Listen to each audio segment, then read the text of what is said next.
Alright mga minamahal, yes, it's me again, Alicia nyo. Nagbabalik muli para sa ating panibagong video. Alam nyo kung ano yung nakakatawa? Nagrarally yung mga DDS kagabi. Although wala namang sumipot, although naging langaw ang kanilang rally, pero ito lang yung pinagtatatataka ko. Bakit up to this moment, yung obsession ninyo dito kay House Speaker Martin Romualdez, kay Martin Romualdez, kasi iba na yung House Speaker ngayon, abay, hindi nyo pa din tinitigilan. Hindi na nga siya Speaker of the House, di ba? Private citizen na siya ngayon. Civilian. So, bakit up to this moment, obsessed pa din kayo sa kanya? O, katulad na lamang nito. Sa may rally kahapon, binanggit pa yung pangalan ni former House Speaker Martin Romualdez. Pakinggan nyo, At mga pulis po. Inaantay lang ito ng administrasyon. Magkagulo kami sa mali para mag-declare ng martial law. At saka sir, dapat kayo tumulong sa Malacanang. Ang bahay ni Saldico, ang bahay ni Romualdez, ang bahay ni Marcos, doon dapat ang pantayan nyo, hindi kami. Kasi kami, hindi ko naman kami. Diba? Nababaliw na ba tong mga taong to? 'Di ba? Ewan ko kung ano yung kaninong script, yung kanilang binabantayan ngayon, pero yung punto ko dito, mga minamahal, bakit up to this moment ang ingay pa din nila dito nga po kay House Speaker Martin Romualdez? 'Di ba? Ano ba yung gusto nyong iparating? I mean, kay former House Speaker Martin Romualdez. 'Di ba? Let's be honest mga minamahal, hindi to simpleng issue ha. Ang tawag talaga dito is obsession. Yung mga DDS influencer, 'di ba? Pati na din yung kanilang mga nauuto, talagang hindi tumitigil na gumawa ng memes, ng fake news, mga twisted narratives. Dito nga po kay former House Speaker Martin Romualdez, hindi na nga siya speaker, 'di ba? Ulit-ulit kong sinasabi sa inyo, hindi na nga siya speaker, so bakit kinakatakutan nyo pa din itong si Martin Romualdez? And you know, let's talk about the numbers mga minamahal, hindi yung online noise ha. Kasi, to be honest naman, itong si Martin Romualdez, over 58 out of 63 party list. Alam ninyo yan, na marami pong mga mambabatas ang suportado. Itong si Martin Romualdez, kahit nga magbotohan ulit ngayon kung sino yung pipiliing Speaker of the House, for sure si House Speaker yung pipiliin nila kasi todo yung pagbibigay ng suporta ni Martin Romualdez dito sa kanya mga kapwa kongresista, binubusog niya sa mga budget, 'di ba? Masyado lang umabuso ang ibang mga, 'di ba? Ang ibang mga nasa lower house. So in fact, kahit nagbitiw itong si Martin Romualdez, yung trust niya sa mamamayang Pilipino at sa mga kongresista remains intact. Kumbaga sa madaling sabi, nandoon pa din. Hindi siya bumagsak sa suportan ng Kongreso, mga minamahal, or sa suportan ng Luzon, Visayas, Mindanao.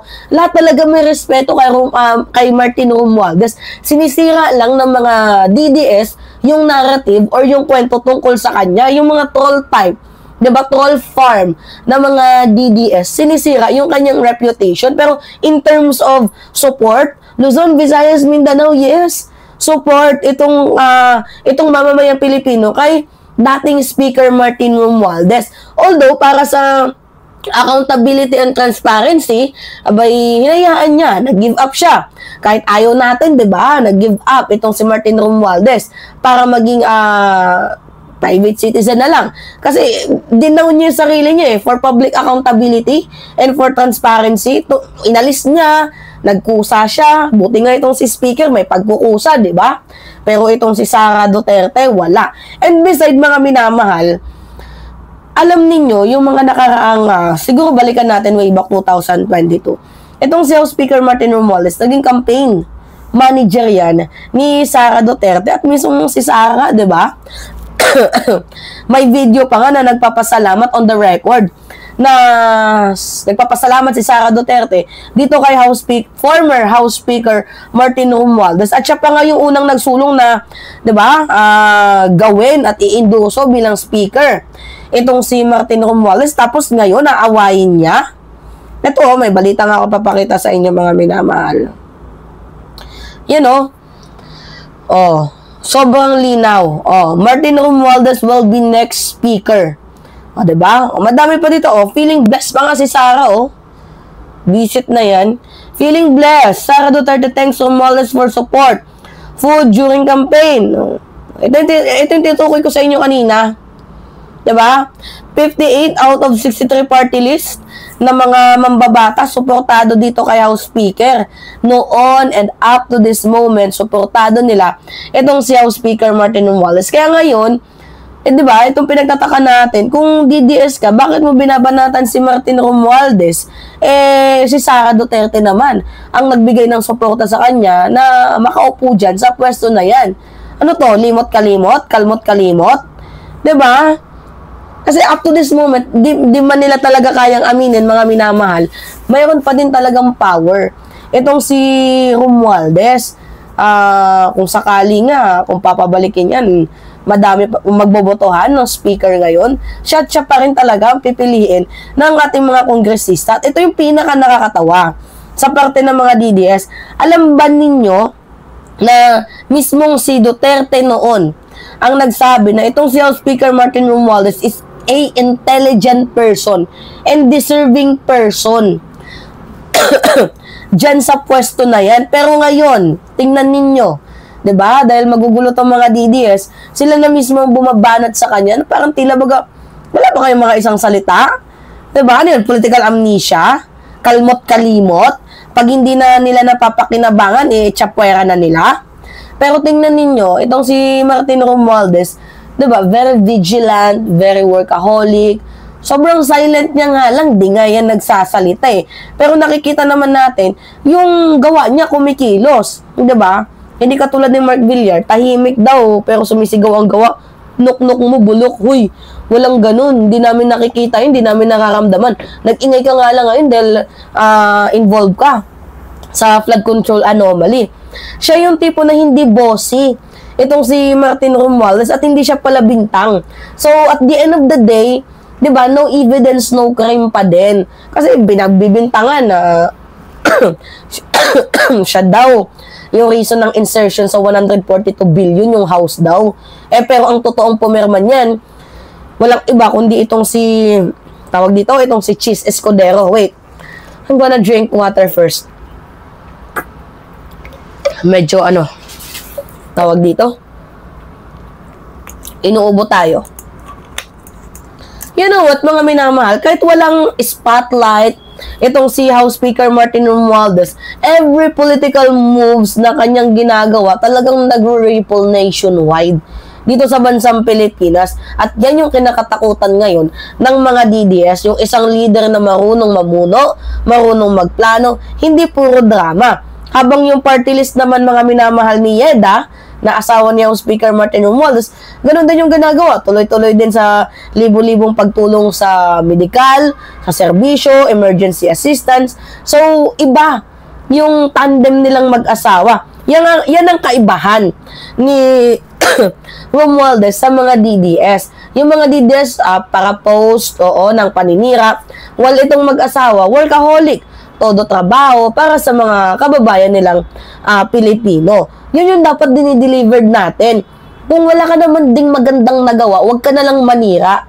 Kung wala ka din namang naitulong na maganda, huwag ka na lang manggulo. Yun na lang sana, di ba?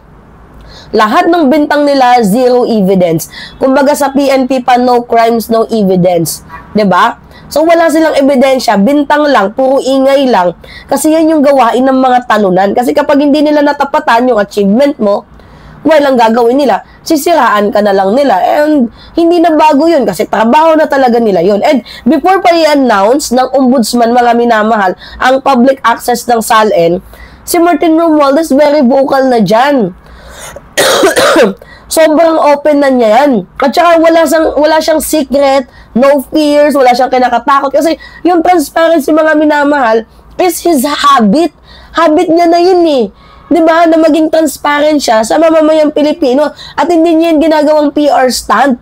Ngayon, kung sino man yung may tinatago, sila pa tong maiingay, natataranta, diba, kung ano-ano yung sinasabi, ano-ano mga paninira. Pero ito yung totoo. Let's be real, mga minamahal. DDS attack Martin Romualdez dahil alam nilang hindi nila kayang pigilan. itong si House Speaker Martin Romualdez. Kasi they failed to beat him with logic. They failed to match his strategy. Kaya ang ginagawa nila, they spread lies. They spread fake news.